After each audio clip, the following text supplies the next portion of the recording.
So for me, that's to get the person who landed on the page to share their information with me so I can follow up and to move them to the next step in the funnel, which I think is important to mention that a landing page is not a like a singular isolated page on the internet. A landing page should be a start of a journey that people take to engage with you. I think that's also important to mention, Yeah, for right? sure. Yeah, because I didn't mention this as overtly yet, but this is a perfect time for it. A landing page can be the middle of this journey, really, because the way that you get to know someone in the first place, whether it's a solo ad or it's an advertisement or it's a social post, like that's the beginning of the journey. And then once the person comes in through the landing page, they say yes, hopefully, to your offer. Then they go to a thank you page, and that thank you page continues the story of whatever they're going to go through. In this case, it's hey, go check your email because all the cool, valuable stuff is there and will continue to be there. And then your email follow up is also part of that funnel and part of that journey, and any additional sales pages you do, et cetera. So the landing page is a pivotal part because that's the first time people have made a significant commitment in the interaction with your business, right? There's a micro commitment with clicking the ad and reading the page, but giving you their information, their email address, their phone number, perhaps any other details, that's the critical commitment piece that you're looking for that, gets that momentum between a stranger to you and someone who can potentially start sending you money in exchange for the value that you're providing back to them.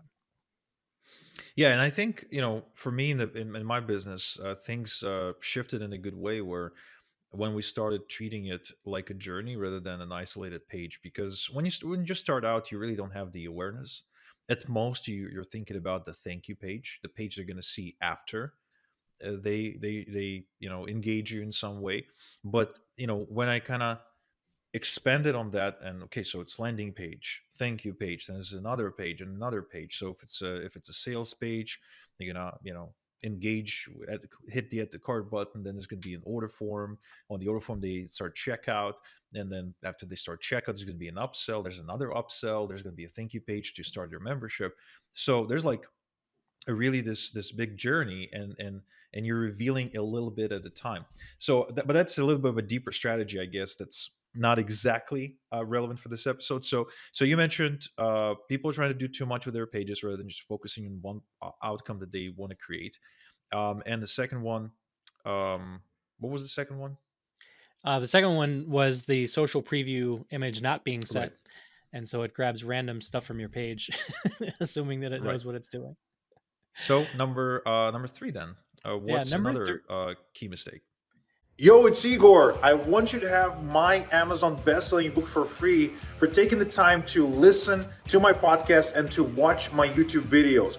Now, I'm not only going to give you this book for free, but I'm going to throw in about $3,200 in free bonuses. Now, if you want to get this book, please click the link in the description, or you can also go to igorsbook.com. And now, back to the podcast. I think repetitively on the conversion coaching sessions I do every Wednesday with our Lead Pages customers, the biggest mistake next is your logo is huge on the top of a landing page. Don't do that. Nobody cares about how good your logo looks. They don't even know who your business is necessarily.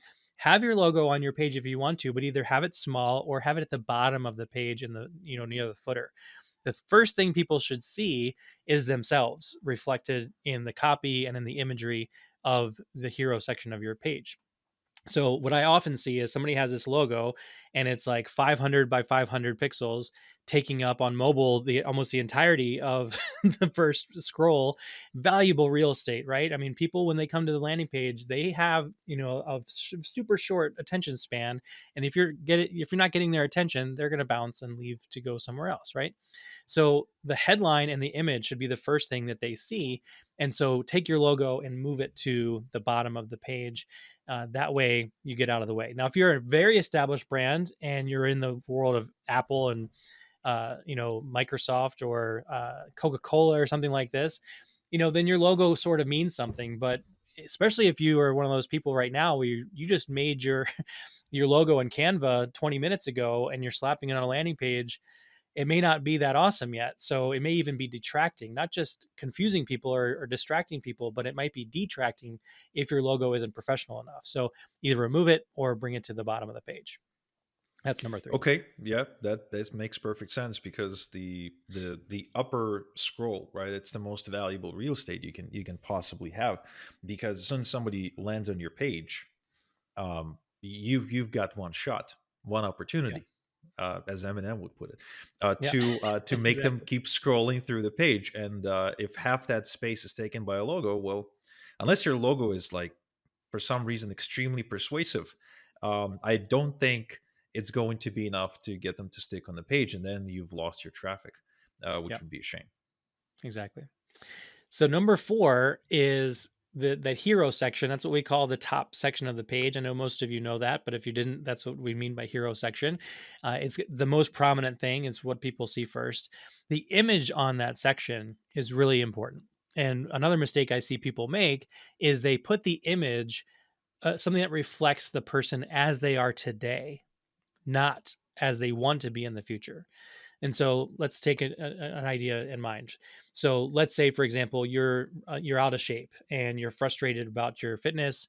A lot of people will make a landing page where they have this frumpy, distressed, depressed, out of shape person who's like frustrated, or they're sad, they're mopey, nobody loves them, everybody's leaving them, and that's the image on the hero section. This is really bad because what people want to see in the hero section is a future version of themselves, not their current state. So make your image reflect what people will be like after they use your product. So you're in shape, you've got people around you that you care about, you've got the energy, you're playing with the kids or the grandkids, or whatever the case may be. That's what the hero image should be. Now, in the second or third section of the page where you're talking about people's frustrations and their current status quo, you can use images like that I just mentioned before. What's your current status? Is it like this? So that you tell that story of, you want to be here. In the next section, you can say, but you're here right now, there's a gap, I can help fill that gap with this checklist or this workout video series, or this calendar of workout styles, or whatever the case may be, or a grocery list for you to fill your pantry with, whatever it happens to be. Tell the story through your imagery, starting with the end in mind, just like Igor just mentioned. And Stephen Covey's been saying that since the 70s of the All last right. century. Right. um, this is a very important piece of the imagery department. So make sure that you're using images at the hero section that are positive, that are the next stage, or the future version of the people that you're talking to. Speaking of images, I'm not a big fan of using images in my copy. For Yep. the most part, if I use an image, I do use like maybe income screenshots or kind of transformative stuff. But I do find it easier these days to generate the right images, thanks to stuff like DALL-E, right, and other AI tools, where you Yeah. can just come in and type in what you'd like to generate. And I was just the other day I was creating an AdWords ad, for my e-farming offer, and AdWords is asking me like, "Hey, can you submit some images with your ad because it can increase the CTR?" And I was like, okay, it's an ad about being a nomad, like a digital nomad. So I just went to DALL-E and generated a few images, like in different styles. And man, wow! Like I remember trying to look up an image to use on a page. So I would go on Google and I would search for something, and then I would like just look at all the ugly stuff that comes up, and the good stuff would always have that annoying watermark on it Hmm. from all the different companies that want to charge you like $2 per image or something, which I always found annoying because I come. So I was born in Ukraine and then I moved to Israel, and both cultures, you're really not used to pay for stuff on the internet. You're kind of used to download it off of Pirate Bay. Like I'm a part of that generation. I'm a part of the Pirate Bay generation. So to me, I haven't paid for video games. I haven't paid for movies or music growing up. So now it's like, oh, I need to pay $2 for an image. Forget about it. So, I mean, now it's so easy to come up with a great image.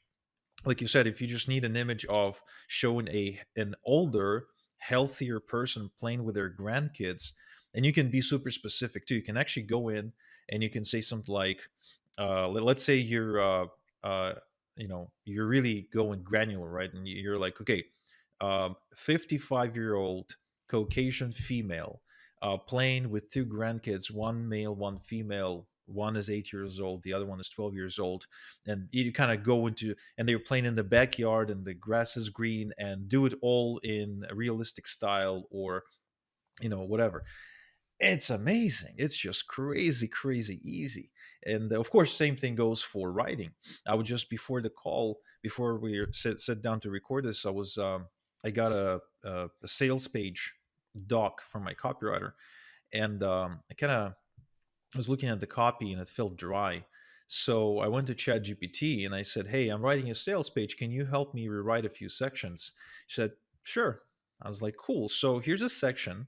Rewrite it in the style of the Travis McGee detective novels." Hmm. Boy, the thing that comes out, oh my god, like the copy almost jumps at me now. It's so incredibly easy. So between that and Lead Pages being the outlet where you can just copy and paste all this stuff into the software and have it immediately displayed online as your page, I mean, it's just so much easier to make money online today than ever before, honestly.